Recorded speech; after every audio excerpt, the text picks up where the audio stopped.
إن الحمد لله نحمده ونستعينه ونستغفره ونعوذ بالله من شرور أنفسنا ومن سيئات أعمالنا من يهده الله فلا مضل له ومن يضلل فلا هادي له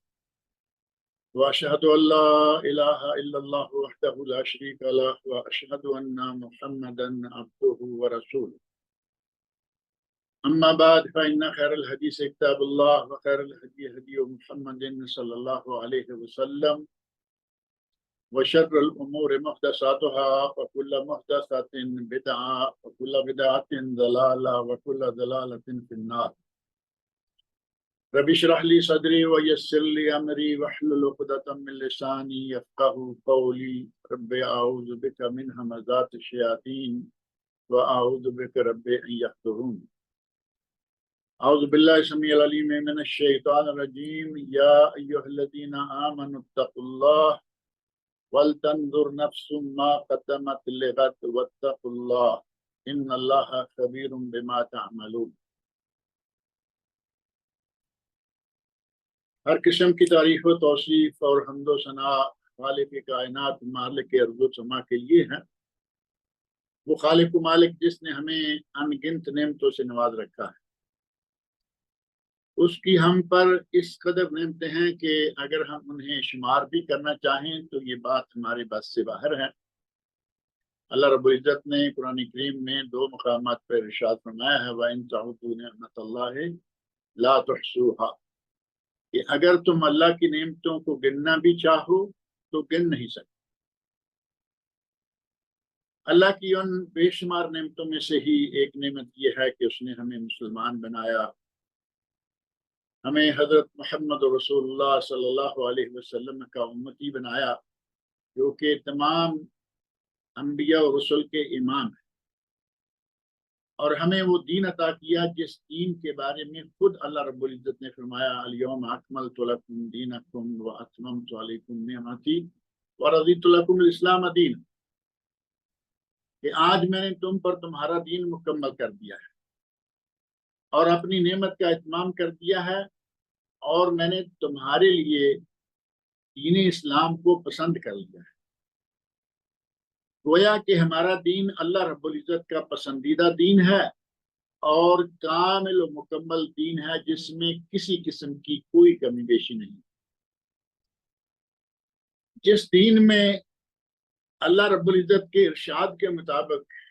کسی قسم کی کوئی کمی بیشی نہ رہی ہو بلکہ کامل و مکمل ہو، تو کیسے ممکن ہے کہ وہ ہمیں زندگی میں پیش آنے والے واقعات، پیش آنے والے امور، ان میں سے کسی بھی قسم کی کوئی چیز ایسی ہو کہ جس کے بارے میں ہمیں تعلیمات نہ ملتی ہوں۔ ہر موقع کے لیے، ہر معاملہ کے لیے، انسان کی زندگی کے لمحہ لمحہ کے لیے تعلیمات قرآن کریم میں اور نبی اکرم صلی اللہ علیہ وسلم کی سنت شریف میں سب چیزیں موجود ہیں۔ اور آج کل ان دنوں، جن دنوں میں ہم ہیں، یہ ماہ محرم ہے، اور ماہ محرم کے بارے میں نبی اکرم صلی اللہ علیہ وسلم کے ارشادات سے قبل خود اللہ رب العزت نے ارشاد فرمایا ہے ان عدت الشہور عند اللہ 12 شہرا فی کتاب اللہ یوم خلق السماوات والارض منها 4 حرم۔ اللہ رب العزت فرماتے ہیں کہ ہمارے یہاں، اللہ کے یہاں مہینوں کی تعداد 12 ہے، اور یہ مہینوں کی تعداد 12 کب سے ہے؟ یوم خلق السماوات والارض، جب سے اللہ رب العزت نے زمین و آسمان کو بنایا ہے۔ منہا 4 حرم، ان میں سے 4 حرمت والے مہینے ہیں۔ قرآن کریم نے 4 حرمت والے مہینے کہہ کر اللہ رب العزت نے یہاں بات کو چھوڑ دیا، اور نبی اکرم صلی اللہ علیہ وسلم کی حدیث مبارکہ صحیح احادیث میں یہ بات موجود ہے کہ وہ 4 مہینے ذوالقعدہ، ذوالحجہ، محرم اور رجب۔ تو گویا جس مہینے سے ہم گزر رہے ہیں یہ حرمت والے مہینوں میں سے ایک مہینہ ہے۔ اللہ رب العزت نے اس مہینے کو حرمت والا بنایا، اور صحابہ کرام رضی اللہ عنہم نے جب تقویم کا آغاز کیا حضرت عمر فاروق رضی اللہ عنہ کے زمانہ میں عہد مبارک میں اور صحابہ کرام کے مشورہ سے انہوں نے اسے سال کا پہلا مہینہ قرار دیا، اور تقویم کا آغاز نہ نبی صلی اللہ علیہ وسلم کی ولادت سے، نہ نبی اکرم صلی اللہ علیہ وسلم کی بعثت سے،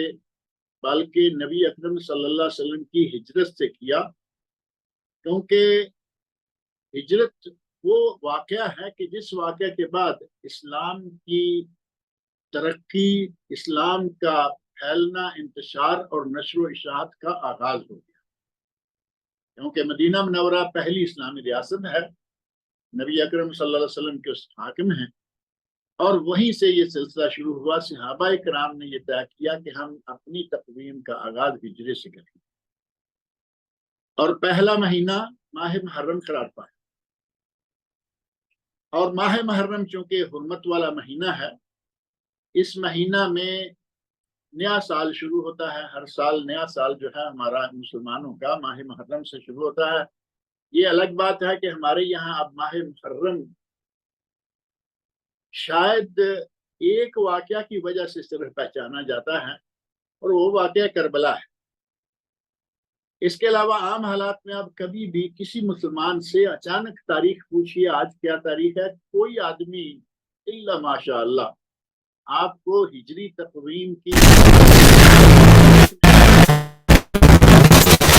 بلکہ اسلامی تاریخ کی بجائے وہ جنوری فروری وغیرہ کی تاریخیں بتائے گا، گویا کہ ہم نے اپنی آئیڈینٹی، اپنا تشخص جو ہے وہ تقریباً کھو دیا ہوا ہے اس معاملے میں تو خاص طور پر۔ بہرحال نیا سال شروع ہوتا ہے، اور اس نئے سال کا آغاز جو ہے عام طور پر جو جنوری والے ہیں وہ تو ہیپی نیو ایئر اور کل عام وانتم بخیر کارڈ بانٹ رہے ہیں، یہ کر رہے ہیں وہ رہے ہیں، اور ہمارے نئے سال کا ہمیں پتہ ہی نہیں چلتا کہ کب شروع ہوا۔ ہاں، کچھ لوگوں کو بہت پتہ ہوتا ہے، انہوں نے اس میں بہت کچھ کرنا ہوتا ہے، پھر ان کی دیکھا دیکھی ہمیں بھی پتہ چل گیا جی محرم شروع ہو گیا۔ ہمیں اس ماہ محرم کو بڑے مقدس اور بڑے پیارے انداز سے شروع کرنا چاہیے۔ نبی اکرم صلی اللہ علیہ وسلم نے اس مہینے کے بارے میں فرمایا، صحابہ کرام نے پوچھا ایو صیام افضل بعد رمضان، اے اللہ کے نبی رمضان کے بعد افضل ترین روزے کون سے ہیں؟ تو آپ نے ارشاد فرمایا شہر اللہ الذی تدعونہ المحرم، اس اللہ کے مہینے کے روزے جسے تم محرم کہتے ہو۔ صحیح مسلم اور سنن اربع ابو داود، ترمذی، نسائی اور ابن ماجہ میں یہ حدیث موجود ہے۔ نبی اکرم صلی اللہ علیہ وسلم نے اس کو اللہ کا مہینہ قرار دیا، ماہ محرم، یہ اللہ کا مہینہ ہے، اور اس مہینے کے روزے رمضان کے بعد یعنی فرض روزوں کے بعد نفل روزوں میں سے افضل ترین روزے یہ ہیں، اور یہ حرمت والا مہینہ ہے، اس کا آغاز جو ہے وہ روزوں سے کیا جائے۔ صحیح بخاری میں ایک حدیث ہے کہ نبی صلی اللہ علیہ وسلم جتنا تلاش کر کے محرم کو اور عاشورہ کے روزہ کو جتنی اس کی تلاش کیا کرتے تھے، اتنی شاید کسی دوسرے روزے کی تلاش نہیں کرتے تھے۔ تو اس ماہ محرم میں جس کے روزے افضل ترین روزے ہیں پورے سال کے روزوں میں سے، ہمیں چاہیے کہ روزے رکھیں شروع محرم کے شروع سے، یعنی سال کا بھی شروع اور محرم کا بھی شروع سے ہی روزے رکھنا شروع کریں جتنی اللہ توفیق دے۔ بعض لوگ ہر پیر جمعرات کا روزہ رکھتے ہیں، بعض لوگ 13، 14، 15 کا روزہ رکھتے ہیں، کوئی ایک دن چھوڑ کر ایک دن کا روزہ رکھے، جتنی کسی کو توفیق ہو۔ ماہ محرم کے روزے کی بہت فضیلت ہے اور یہ رکھنے چاہیے، اور اگر کوئی اور روزہ نہ بھی ہو تو ایک روزہ خاص طور پر جو کہ پورے سال کے گناہوں کا کفارہ ہے۔ نبی اکرم صلی اللہ علیہ وسلم ارشاد فرماتے ہیں احتسب علی اللہ ان یکفر السنہ، صحیح مسلم، مسند امام احمد وغیرہ میں حدیث ہے، مجھے اللہ سے امید ہے کہ یہ ایک سال، صحیح مسلم، ترمذی، ابن ماجہ، مسند احمد، مجھے اللہ سے امید ہے کہ یہ ایک پورے سال کے روزوں کا کفارہ ہو جائے گا، اور وہ سال جو کہ پہلے گزر چکا ہے۔ یعنی پچھلے سال میں جتنے گناہ ہوئے 10 محرم تک اللہ تعالیٰ ان سب گناہوں کو اس روزے کے عوض معاف فرما دیتا ہے. لہذا باقی کوئی روزہ رکھے نہ رکھے 10 کا تو رکھیے ہی رکھیے. اور نبی اکرم صلی اللہ علیہ وسلم نے مدینہ منورہ میں جب یہود کو دیکھا کہ وہ روزہ رکھتے ہیں تو پوچھا سبب کیا ہے. انہوں نے سبب بتایا کہ حضرت موسیٰ علیہ السلام کو اللہ نے فرعون اور اس کے لشکر سے اس تاریخ کو نجات دلائی تھی تو وہ شکرن للہ انہوں نے روزہ رکھا, ہم بھی رکھتے ہیں. تو نبی اکرم صلی اللہ علیہ وسلم نے ارشاد فرمایا نحن احق منکم بموسیٰ, ہمارا موسیٰ پر تم سے بھی زیادہ حق ہے. لہذا آپ نے فرمایا کہ ہم بھی روزہ رکھیں. یہ صحیح بخاری, مسلم, ابو داود اور ابن ماجہ میں حدیث ہے انا احق منکم بموسیٰ نحن احق منکم بموسیٰ. آپ نے خود بھی روزہ رکھا اور مسلمانوں کو روزہ رکھنے کی تاکید کی. اور رمضان المبارک کے فرض روزہ کے بعد اس کی فرضیت تو ختم ہو گئی, لیکن یہ اجر و ثواب واضح ہے کہ 1 سال کے گناہوں کا کفارہ ایک روزے سے ہو جاتا ہے. لہذا یہ رکھنا چاہیے. اور چونکہ یہودی بھی روزہ رکھتے تھے, نبی اکرم صلی اللہ علیہ وسلم کی عادت مبارکہ تھی کہ آپ عموماً یہود کے جو اعمال ہیں ان کی کسی نہ کسی طرح مخالفت فرمایا کرتے تھے. تو اس کی مخالفت حضرت عبداللہ بن عباس رضی اللہ عنہما سے صحیح سند سے ثابت ہے کہ اس کی مخالفت کے لیے نبی اکرم صلی اللہ علیہ وسلم نے ارشاد فرمایا لئن عشت الی قابل لاصومن التاسع, اگر میں اگلا سال زندہ رہا تو میں 9 کا روزہ رکھوں. 9 10 کا روزہ رکھ کر اپنی سنت آپ نے ثابت کر دی اور فرمایا کہ آئندہ زندہ رہا تو میں 9 کا روزہ بھی رکھوں گا. یعنی 2 روزے ہو جائیں گے, یہود کی مخالفت ہو جائے گی. اور ان احادیث کو سمجھنے میں جس حد تک صحابہ کرام کا فہم کام کر سکتا ہے ہمارا تو نہیں کر سکتا نا. صحیح مسلم, ابو داود اور ابن ماجہ, مسند امام احمد وغیرہ کی حدیث ہے لئن عشت الی قابل لاصومن التاسع,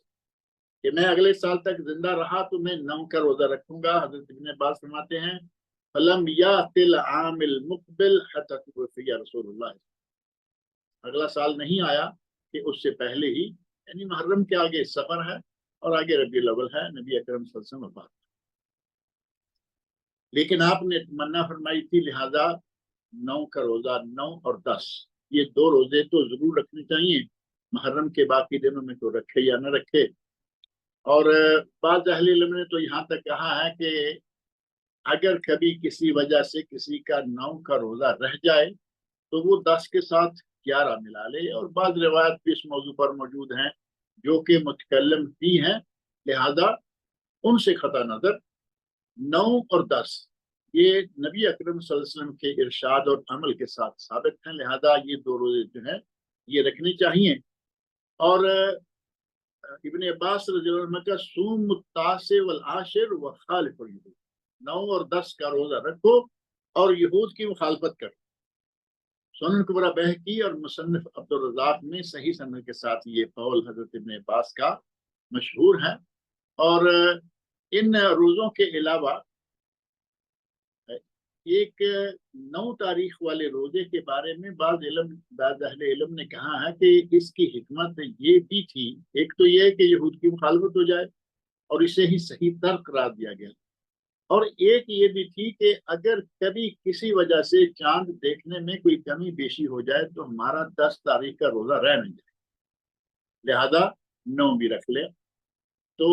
اگر کسی وجہ سے تاریخ کا کچھ آگا پیچھا ہو گیا تو یہ 9 کا 10 شمار ہو جائے گا, یا 9 اور 10 یہ دونوں توجیحات جو ہیں وہ اہل علم نے ذکر کی ہیں, جبکہ صحیح ترین توجیح یہی ہے جو حضرت ابن عباس رضی اللہ عنہ نے ذکر کی کہ نبی صلی اللہ علیہ وسلم نے یہ اس لیے کیا تاکہ یہود کی مخالفت ہو. اب ماہ محرم, یا یوں کہہ لیں کہ یہ سال کے 12 مہینوں کا آغاز کب سے ہے؟ یوم خلق السماوات والارض, جب سے اللہ نے زمین و آسمان بنائے 12 مہینے. اور یوم عاشورہ کا 10 محرم کا اس کا ذکر کب سے ہے؟ ہمارے یہاں ایک ہی بات ہے جی، یہ 10 محرم حضرت حسین رضی اللہ عنہ کی شہادت، واقع کربلا، اس کے علاوہ کسی دوسری طرف ہمارا ذہن ہی نہیں جاتا کہ 10 تاریخ کو کچھ اور بھی ہے یا نہیں، جبکہ 10 تاریخ حضرت حسین رضی اللہ عنہ کے واقعہ سے شروع نہیں ہوئی۔ 10 تاریخ 10 محرم کا روزہ حضرت حسین رضی اللہ عنہ کے شہادت کے ساتھ کوئی تعلق نہیں رہتا، بلکہ اس کا تعلق موسیٰ علیہ السلام، حضرت موسیٰ علیہ السلام کے زمانے سے یہ روزہ چلا آ رہا ہے، یہ عاشورہ چلا آ رہا ہے، یہ محرم چلا آ رہا ہے، اس سے بھی پہلے سے محرم اس سے بھی پہلے سے، اور عاشورہ اور اس کا روزہ حضرت موسیٰ علیہ السلام کے زمانے سے۔ تو یہ سلسلہ جو ہے ہمارا صرف عاشورہ کے ساتھ نہیں ہے، بلکہ حضرت موسیٰ علیہ السلام کے زمانے سے نجات کے ساتھ اس کا تعلق ہے، شکر کے ساتھ اس کا تعلق ہے۔ اب یہاں ایک لمحہ فکریہ دو لفظی یہ ہے کہ نبی اکرم صلی اللہ علیہ وسلم کی سنت، موسیٰ علیہ السلام کی سنت، یہود کا عمل، اہل سنت تمام مسلمانوں کا کم از کم علم یہ ہے کہ نبی صلی اللہ علیہ وسلم اس میں روزہ رکھا، نبی صلی اللہ علیہ وسلم نے 10 تاریخ کا روزہ رکھا، پہلے بھی روزہ رکھا کرتے تھے لیکن 10 کا روزہ پھر خاص موسیٰ علیہ السلام کے حوالے سے رکھا، اور 9 کا بھی ارادہ فرمایا۔ امت اسلامیہ تو 9 اور 10 کا روزہ رکھے، اور کچھ لوگ اس دن سبیلیں لگائیں، پانی کی، دودھ کی، سنجبین کی، شربت کی، یہ کی اور وہ کی، کھانے کھلائیں، یہ کریں وہ کریں، یعنی نہ روزہ رکھتے ہیں نہ روزہ رکھنے دیتے۔ یہ ہے محبان رسول، یہ ہے نا محبان اہل بیت، کہنے کو محبان اہل بیت، کہنے کو محبان رسول، اور کرتوت سراسر رسول اللہ صلی اللہ علیہ وسلم کے ارشاد کے بھی خلاف اور عمل مبارک کے بھی خلاف۔ اب ان لوگوں کا کیا کیا جائے؟ اور پھر ان دنوں میں ماہ محرم میں روزے جیسے عمل کو چھوڑ کر انتہائی خباثت، سب سے باطن کا اظہار کیا جاتا ہے کہ نبی اکرم صلی اللہ علیہ وسلم کے صحابہ کرام کے خلاف بکواس، صحابہ کرام خلفاء راشدین رضی اللہ عنہم، امہات المومنین صحابیات، سب کے خلاف بدزبانیاں، تبرہ، سب و شتم، گالی گلوچ 2-2.5 مہینے تو یہ زوردار طریقے سے چلتا ہے، اور ان انسانی شکل فرشتوں کو اتنا برا بلا کہا جاتا ہے، جبکہ صحابیت کا مقام کتنا ہے، صحابیت کا مقام کیا ہے؟ صحابی اللہ رب العزت کے یہاں اور رسول اللہ صلی اللہ علیہ وسلم کے یہاں ان کا مقام و مرتبہ کیا تھا، بعد والوں کو چھوڑ۔ اللہ رب العزت نے قرآن کریم میں سورۃ التوبہ کی آیت نمبر 100 میں فرمایا والسابقون الاولون من المہاجرین والانصار والذین اتبعوهم بإحسان رضی اللہ عنہم ورضوا عنہ۔ والسابقون الاولون صحابہ، سبقت لے جانے والے، پہلے اسلام لانے والے مہاجرین اور انصار، اور جنہوں نے ان کی پورے خلوص کے ساتھ اتباع کی، رضی اللہ عنہم ورضوا عنہ، اللہ ان سے راضی ہو گیا اور وہ اللہ سے راضی ہو گئے۔ وَأَعَدَّ لَهُمْ جَنَّاتٍ تَجْرِي تَحْتَهَا الْأَنْهَارُ، اللہ رب العزت نے ان کے لیے جنتیں بنائیں جن کے نیچے نہریں بہتی ہیں، خالدین فیہا ابدا، اس میں وہ ہمیشہ رہیں گے۔ ذالک الفوز العظیم، یہ بہت بڑی کامیابی۔ یہ صحابہ کرام کے بارے میں اللہ رب العزت نے سورہ توبہ میں بتایا۔ اسی طرح سورۃ الفتح کی آیت نمبر 2 میں نبی اکرم صلی اللہ علیہ وسلم کو اللہ نے اس شرف سے نوازا اور فرمایا لِيَغْفِرَ لَكَ اللَّهُ مَا تَقَدَّمَ مِن ذَنبِكَ وَمَا تَأَخَّرَ وَيُتِمُّ نِعْمَتَهُ عَلَيْكَ وَيَهْدِيَكَ صِرَاطًا مُسْتَقِيمًا۔ اے نبی، ہم نے آپ کے پہلے پچھلے، معروف ہے کہ نبی صلی اللہ علیہ وسلم کے پہلے پچھلے تمام گناہ اللہ نے معاف کر رکھے تھے، پہلے پچھلے ہم نے تمام گناہ آپ کے معاف کر دیے ہیں، اپنی نعمتیں جو ہیں ان کا اتمام اور آپ کو ہدایت دے دی ہے، صراط مستقیم۔ صحیح بخاری مسلم میں ہے کہ نبی اکرم صلی اللہ علیہ وسلم نے صحابہ کرام کے سامنے یہ آیت پڑھی تو انہوں نے عرض کیا یا رسول اللہ یہ تو آپ کے لیے ہے، لیغفر لک اللہ ما تقدم من ذنبک وما تاخر، ہمارے لیے اس میں کیا ہے؟ تو پھر نبی اکرم صلی اللہ علیہ وسلم نے اسی سورہ کی سورت فتح کی آیت نمبر سورت الفتح کی آیت نمبر 2 میں یہ چیز موجود تھی نا کہ سورہ توبہ میں یہ سورہ فتح ہے، اور اس کے بعد نبی صلی اللہ علیہ وسلم نے یہ آیت تلاوت فرمائی جو کہ سورۃ الفتح کی آیت نمبر 5 ہے، لِيُدْخِلَ الْمُؤْمِنِينَ وَالْمُؤْمِنَاتِ جَنَّاتٍ تَجْرِي مِن تَحْتِهَا الْأَنْهَارُ خَالِدِينَ فِيهَا وَيُكَفِّرُ عَنْهُمْ سَيِّئَاتِهِمْ وَكَانَ ذَلِكَ عِندَ اللَّهِ فَوْزًا عَظِيمًا۔ اللہ رب العزت نے صرف نبی اکرم صلی اللہ علیہ وسلم کو نہیں نوازا بلکہ فرمایا تاکہ مومن اور مومنوں کو اللہ رب العزت ان جنتوں میں داخل کر دے جن کے نیچے نہریں بہتی ہیں، وہ وہاں ہمیشہ رہیں گے اور اللہ رب العزت ان کے گناہوں کو ختم کر دے گا۔ وَكَانَ ذَلِكَ عِندَ اللَّهِ فَوْزًا عَظِيمًا، اور یہ اللہ کے یہاں بہت بڑی کامیابی۔ سورۃ الفتح کی آیت نمبر 18، 19 اور 20 ان میں بھی صحابہ کرام رضی اللہ عنہم کا ذکر خیر موجود ہے، جبکہ نبی اکرم صلی اللہ علیہ وسلم کے ارشادات دیکھے جائیں اور قرآن کریم کے ساتھ ہی ان کا بھی مطالعہ ہو تو پتہ چلتا ہے کہ صحابہ کرام کے بارے میں نبی اکرم صلی اللہ علیہ وسلم نے اور صحابہ کرام کے بارے میں ہی اللہ رب العزت نے کیا فرمایا ہے۔ سن 6 ہجری میں صلح حدیبیہ کے موقع پر نبی صلی اللہ علیہ وسلم کے ساتھ 1400 صحابہ، حضرت عثمان رضی اللہ عنہ کی شہادت کی خبر افواہ کے طور پر پھیل گئی تو نبی صلی اللہ علیہ وسلم نے وہاں صحابہ اکرام 1400 صحابہ سے بیعت لی کہ ہم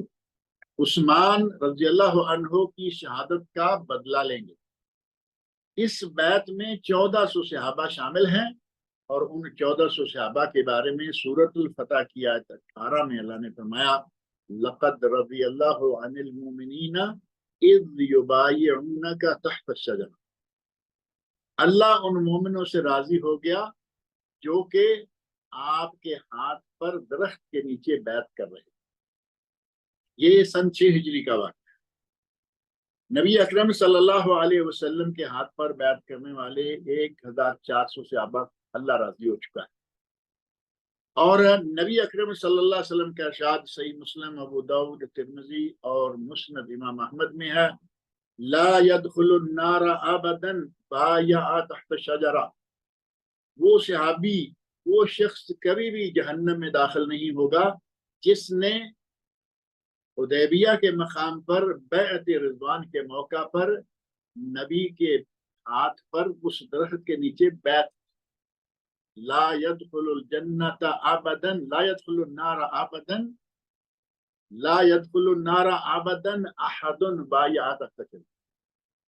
کوئی شخص ان 1400 میں سے کوئی شخص جہنم میں داخل نہیں ہوگا جس نے درخت کے نیچے بیعت کی۔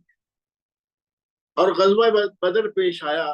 غزوہ بدر میں اگرچہ 1400 نہیں 313 صحابہ تھے، وہ واقعہ بھی بڑا مشہور ہے، اس کے بارے میں صحیح بخاری اور صحیح مسلم میں حدیث موجود ہے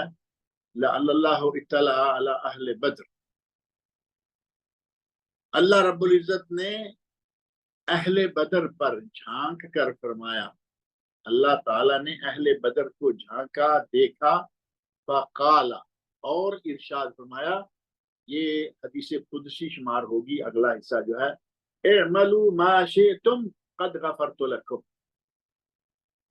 اے میدان بدر میں شرکت کرنے والے صحابہ، شہداء اور غازی تمام لوگوں کے لیے خطاب کہ اہل بدر آج کے بعد تم جو بھی عمل چاہے کرو، میں نے تمہیں بخش دیا، قد غفرت لکم، میں نے تمہیں بخش دیا، اعملوا ما شئتم،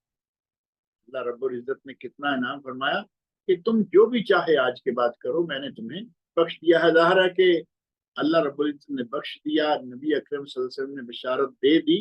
اب ان صحابہ سے سوائے شکر کے اور عبادت کے اور کیا سرزد ہوگا۔ اور صحیح بخاری شریف میں حضرت ابو ہریرہ رضی اللہ عنہ سے مروی ایک حدیث ہے، من عاد لی ولیا فقد آذنتہ بالحرب، جس نے میرے کسی صحابی کو، میرے کسی دوست کو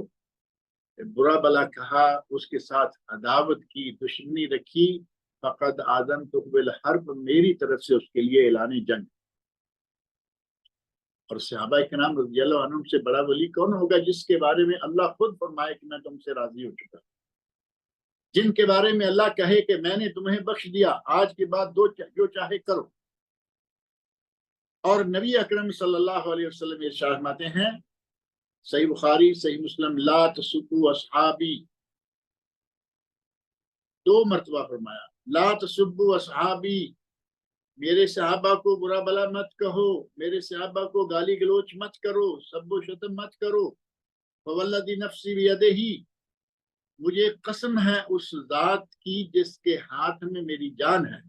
لو انفق احدکم مثل احد ذهبا، اگر تم میں سے کوئی جبل احد کے برابر، احد پہاڑ جتنا بھی سونا اللہ کی راہ میں خرچ کر دے، ما بلغ مد احدہم، وہ میرے صحابہ کے ایک مٹھی دانے خرچ کرنے کے برابر بھی نہیں پہنچ سکتا۔ ولا نصیفہ، اور یہی نہیں چھوڑ دیا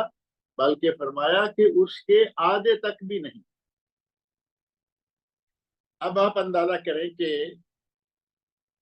صحابہ کرام جن کے بارے میں اللہ رب العزت نے کیا فرمایا، نبی اکرم صلی اللہ علیہ وسلم نے کیا فرمایا، اور نبی اکرم صلی اللہ علیہ وسلم کی ایک حدیث میں تو آپ فرماتے ہیں، بخاری مسلم صحیح الجامع میں علامہ البانی رحمہ اللہ نے اسے صحیح قرار دیا ہے، من سب اصحابی، جس نے میرے صحابہ کو گالیاں دی، فعلیہ لعنت اللہ، اس پر اللہ کی لعنت ہے، والملائکہ، اور اللہ کے فرشتوں کی لعنت ہے، والناس اجمعین، اور تمام لوگوں کی لعنت ہے اس پر جو میرے صحابہ کو گالی۔ صحیح سند سے ثابت حدیث ہے،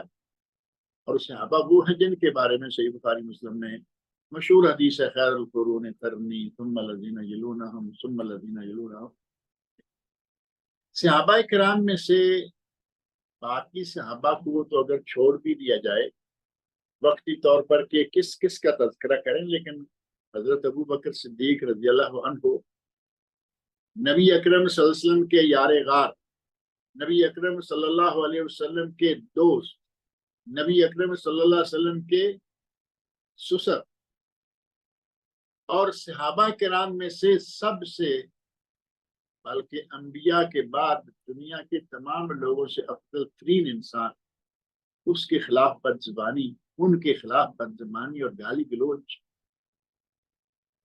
حضرت عمر فاروق رضی اللہ عنہ،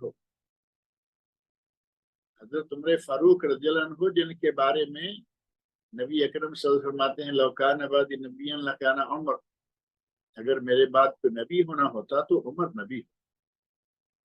وہ عمر جو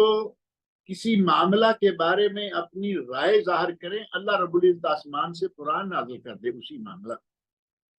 حضرت عمر کی موافقت میں قرآن نازل ہوتا ہے۔ وہ عمر جن کو نبی اکرم صلی اللہ علیہ وسلم کے ارشاد کے مطابق جنہیں دیکھ کر شیطان بھی ڈر کے بھاگ جائے، اور عثمان رضی اللہ عنہ، اللہ رب العزت نے حضرت ابو بکر اور عمر رضی اللہ عنہ دونوں کو نبی صلی اللہ علیہ وسلم کے سسر بنایا، اور حضرت عثمان اور حضرت علی رضی اللہ عنہما کو، ان دونوں کو آپ کے داماد بنائے۔ حضرت علی رضی اللہ عنہ داماد ہیں، اور حضرت عثمان رضی اللہ عنہ ذو النورین ہیں، دوہرے داماد۔ حضرت علی رضی اللہ عنہ کو چھوڑ دیں گے اور حضرت عثمان کو گالیاں دیں گے، جو دوہرے داماد ہیں ان کو گالیاں۔ بڑے عجیب پیمانے ہیں ان لوگوں کے پاس، گالی دینے کے لیے کوئی بہانہ نہیں، کوئی چیز نہیں، اپنی زبانوں کو پلید کرتے رہنا سارا سال، اور خاص طور پر ان 2-3 مہینوں کے اندر اتنے زور سے حضرت معاویہ رضی اللہ عنہ کو گالیاں، جو کاتب وحی ہیں، نبی اکرم صلی اللہ علیہ وسلم کے سالہ صاحب ہیں، ام المومنین حضرت ام حبیبہ رملہ بنت سفیان، ان کے بھائی رملہ بنت سفیان اور معاویہ بن ابو سفیان، رملہ بنت ابو سفیان، معاویہ بنت ابو سفیان، دونوں بہن بھائی گویا کہ نبی صلی اللہ علیہ وسلم کے سالہ ہیں۔ اور سالہ جو ہے وہ اس اپنی بہن کے بچوں کا کیا لگتا ہے؟ نبی اکرم صلی اللہ علیہ وسلم نے دیکھے انہیں وہ سالہ ہیں. اللہ رب العزت نے قرآن کریم میں نبی کی بیویوں کو مائیں کہا. امت کی مائیں ہو گئی، حضرت ام حبیبہ بھی ماں ہو گئی. اور جب وہ ماں ہے تو ماں کا بھائی کیا ہوتا ہے؟ ماموں. مسلمانوں کے ماموں خال المومنین والمسلمین، ان کے بارے میں بد زبانیاں حد کر دیتے ہیں یہ لوگ. ان لوگوں کے بارے میں بد زبانیاں کرتے کرتے کرتے یہاں تک معاملہ پہنچ جاتا ہے کہ یہ کسی بھی صحابی کو معاف کرنے کے لیے تیار نہیں، بلکہ کہیں گے کہ چند صحابہ کے نام لیتے ہیں جو انگلیوں پہ گنے جا سکتے ہیں، ان صحابہ کو چھوڑ دیا جائے تو باقی سارے کے سارے نعوذ باللہ منافق ہو گئے. دوسروں کو منافق اور کافر اور مرتد کہنے والے اپنے گریبان میں کبھی جان کے دیکھو کہ تمہارے پلے کیا ہے یہ جو تم کر رہے ہو. جو تمہارا یہ سلسلہ چل رہا ہے صحابہ کو گالیاں دینے کا، تمہیں تو ایمان سے وہ خارج کر چکا پہلے سے، لیکن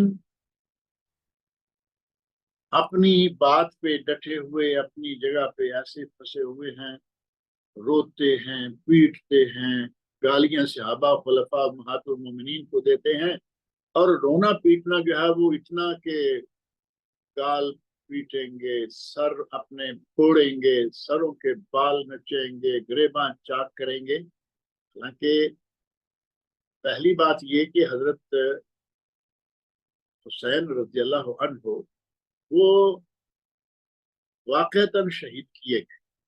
کسی بھی شخص کو اس سے انکار نہیں. اور حضرت حسین رضی اللہ عنہ کو جب شہید کیا گیا ہے تو شہید تو ویسے زندہ ہے، شہید تو ویسے زندہ ہے. قرآن کریم میں ایک جگہ نہیں، دو جگہ اللہ رب العزت نے ارشاد فرمایا وَلَا تَقُولُوا لِمَن يُقْتَلُ فِي سَبِيلِ اللَّهِ أَمْوَاتٌ، جو لوگ اللہ کی راہ میں شہادت پائے انہیں مردہ مت کہو، بل احیاء ولکن لا تشعرون،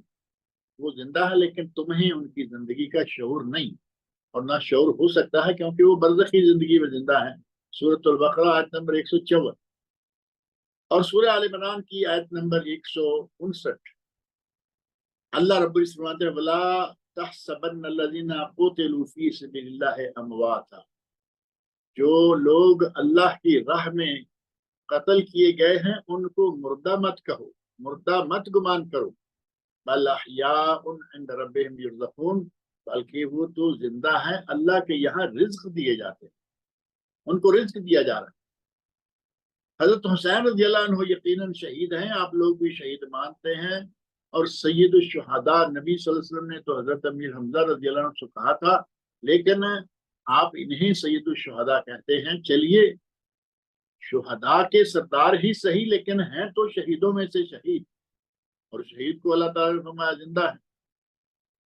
انہیں مردہ مت کہو. اور آپ لوگ ان کا بیان کر رہے ہیں کیا کچھ کر. شہیدوں کی تو اللہ رب العزت نے ان کے تو سارے گناہ بھی اللہ تعالیٰ نے معاف کر دیے. صحیح مسلم میں نبی اکرم صلی اللہ علیہ وسلم فرماتے ہیں یغفر للشہید کل شیء الا الدین، شہید کے سارے گناہ اللہ تعالیٰ معاف کر دیتا ہے سوائے ایک چیز کے، قرضہ. وہ چونکہ کسی کا ہے لہذا وہ معاف نہیں ہوتا. اور ایک حدیث میں نبی اکرم صلی اللہ علیہ وسلم فرماتے ہیں کہ مجھے دو لوگ آئے، وہ لے گئے. جنت کا واقعہ ہے، جنت دکھایا جس میں ایک محل میں نے اتنا خوبصورت دیکھا کہ ایسا محل میں نے کبھی دیکھا ہی نہیں. تو میں نے پوچھا کہ یہ محل کس کا ہے؟ تو انہوں نے مجھے بتایا اما هذه الدار فدار الشہداء، یہ گھر جو ہے یہ شہداء کا گھر ہے. اتنا خوبصورت گھر اور محل اللہ رب العزت نے شہداء کے لیے تیار کر رکھا ہے. اور آپ لوگ روتے ہیں، پیٹتے ہیں اور کیا کیا کچھ حال کرتے ہیں اپنا. جبکہ اگر کوئی آدمی کسی میت پر روتا ہے، بین کرتا ہے، نوحہ خوانی کرتا ہے تو میت کو تکلیف پہنچتی. بلکہ نبی اکرم صلی اللہ علیہ وسلم ارشاد فرماتے ہیں، صحیح بخاری اور صحیح مسلم میں حدیث ہے المیت یعذب فی قبرہ بما نیح علیہ، میت کو اس کی قبر میں عذاب دیا جاتا ہے بسبب اس پر نوحہ کرنے والوں کے. لیکن اہل علم نے کہا ہے کہ اگر میت نے یہ وصیت کی ہو تب اسے عذاب ہوگا، اور حضرت حسین رضی اللہ عنہ تو اس سے بالا ہیں کہ وہ اس قسم کی غلط وصیت کریں جس کا منع کرنا ان کے یہاں ان کے نانا کی طرف سے ثابت تھا کہ نبی اکرم صلی اللہ علیہ وسلم نے اس سے سختی سے منع کر رکھا۔ صحابیات میں سے بعض صحابیات کہتی ہیں، صحیح بخاری اور صحیح مسلم میں حدیث موجود ہے، اخذ علینا رسول اللہ صلی اللہ علیہ وسلم عند البیعۃ عہدا، نبی اکرم صلی اللہ علیہ وسلم نے جب ہم سے بیعت لی تو اس وقت آپ نے ہم سے عہد لیا اللہ ننوح،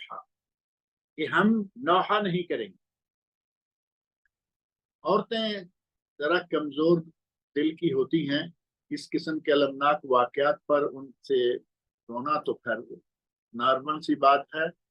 اگر صرف رونے کی حد تک ہو، آنکھوں سے آنسو بہ رہے ہیں، کچھ تھوڑی بہت آواز نکل رہی ہے، اس کی تو گنجائش ہے، لیکن اگر ساتھ ہی کچھ مرنے والے کی تعریفیں شروع کر دیں کہ تم یہ تھے، تم وہ تھے، تم چلے گئے، اب ہمارا کیا ہوگا، یہ نوحہ شمار ہو جائے۔ اور نوحہ کرنے والے کے بارے میں نبی اکرم صلی اللہ علیہ وسلم نے اپنی صحابیات کو بیعت لیتے وقت باقاعدہ اس سے منع کیا۔ اور دوسری حدیث جو کہ صحیح بخاری مسلم کی ہی ہے، اس میں نبی اکرم صلی اللہ علیہ وسلم شہماتے ہیں لیس منا من ضرب الخدود، اور ایک روایت میں ہے لیس منا من لطم الخدود، وہ ہم میں سے نہیں جو اپنے گالوں کو پیٹے، وشق الجیوب، جو اپنا گریباں چاک کرے، ودعا بدعوى الجاہلیہ، اور جو بین کرے، نوحہ خوانی کرے۔ تین چیزیں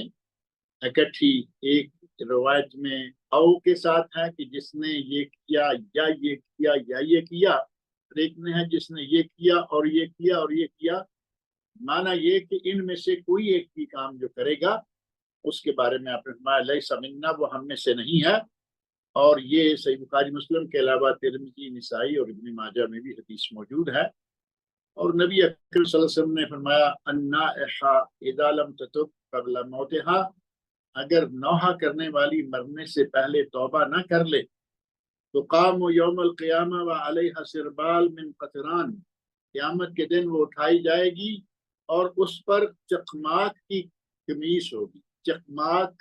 وہ مادہ جو آتش گیر ہوتا ہے اس کی قمیض ہوگی، وَدِرْءٌ مِّن جرب، اور خارش کی درہ ہوگی، یہ بھی ایک لباس سمجھ۔ صحیح مسلم، ابن ماجہ، مسند امام احمد اور سنن کبری بہقی میں حدیث موجود ہے۔ اور مسند امام احمد میں یہ الفاظ بھی ہیں ثم یعلی علیہ درع من لہب النار، پھر ان کے اوپر آگ کے شعلے کی درہ جو ہے وہ پہنا دی جائے گی۔ یہ وہ عورت ہے جو نوحہ خوانی کرے اور مرنے سے پہلے اس نے توبہ نہ کی۔ اور اگر یہ کہا جائے کہ یہ سوگ ہے تو سوگ یا حداد جو ہے وہ شریعت میں طے ہے کہ عورت کے لیے سوگ ہے، لیکن 3 دن سوائے اپنے شوہر کے، اور اس کے بارے میں باقاعدہ موجود ہے لا تحد المرأة فوق 3، کوئی عورت 3 دن سے زیادہ سوگ نہ منائے الا علی زوج 4 اشہر و 10، سوائے اپنے شوہر کے، کیونکہ اس کی عدت قرآن کریم نے 4 مہینے 10 دن رکھی ہے۔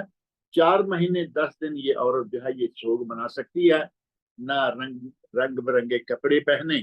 اور نہ سرما لگائے، نہ خوشبوئیں لگائے، نہ میک اپ کرے، البتہ حیض کے ایام سے فارغ ہو تو اس وقت معمولی سا اس حیض کے اثر کو زائل کرنے کے لیے اگر بخور وغیرہ کرتی ہے تو اس کی گنجائش دی گئی۔ اور مہندی، مسیح، ان چیزوں سے بھی منع کیا گیا کیونکہ یہ ساری اسی میں آتی ہیں، میک اپ میں آتی ہے، بناؤ سنگار۔ اس ماہ محرم میں نوحہ خوانی اور زنجیر زنی، آپ ایسے ایسے واقعات دیکھتے ہیں کہ سمجھ نہیں آتی کہ یہ کس قسم کا دین ہے، کیا ان کا غم ہے۔ پہلے نمبر پر تو مردوں کے لیے تعداد ہے ہی، مردوں کے لیے سوگ کا کوئی وقت مقرر نہیں، عورتوں کے لیے ہے، اور وہ بھی ہے عام عورت کے لیے 3 دن اور بیوی کے لیے 4 ماہ اور 10 دن، دوسروں کے لیے ایسا کچھ ہے ہی نہیں۔ اور پھر ہمارے یہاں محرم کے مہینہ میں جو چیزیں ایجاد کی گئی ہیں وہ بہت ساری ہیں. ان میں سے مثلاً تعزیہ ہے. تعزیہ کے بارے میں دیگر علماء سے قطع نظر جو ہمارے یہاں پاک و ہند میں میجارٹی ہیں، اسٹریٹ کلچر ہے، وہ ہے بریلوی مکتب فکر. بریلوی مکتب فکر کے بانی فاضل بریلوی احمد رضا خان، وہ اپنی کتابوں میں اس تعزیہ کے بارے میں بڑے سخت الفاظ سے بیان دے کے جا چکے ہیں. کہتے ہیں تعزیہ آ رہا ہو تو اس سے روگردانی کریں، اسے دیکھیں ہی نہیں. اور ہمارے بریلوی حضرات جو ہے وہ شامل ہوتے ہیں. مرثیہ خوانی کے بارے میں پوچھا گیا کہ جہاں مرثیہ خوانی ہوتی ہے لوگ مرثیے پڑھتے ہیں، فرمایا کہ اس میں شرکت کرنا بالکل جائز نہیں ہے. اور محرم میں سیاہ کپڑے پہننا کہتے ہیں کہ یہ سراسر حرام ہے کیونکہ یہ سوگ ہے. اور ہمارے یہاں عموماً محرم میں شادی بیاہ نہیں کرتے. انہوں نے کہا کہ محرم میں شادی بیاہ نہ کرنا بھی ایک سوگ ہے اور یہ سوگ حرام. اور ساتھ ہی کہتے ہیں کہ کسی بھی مہینہ میں شادی بیاہ منع نہیں ہے. اور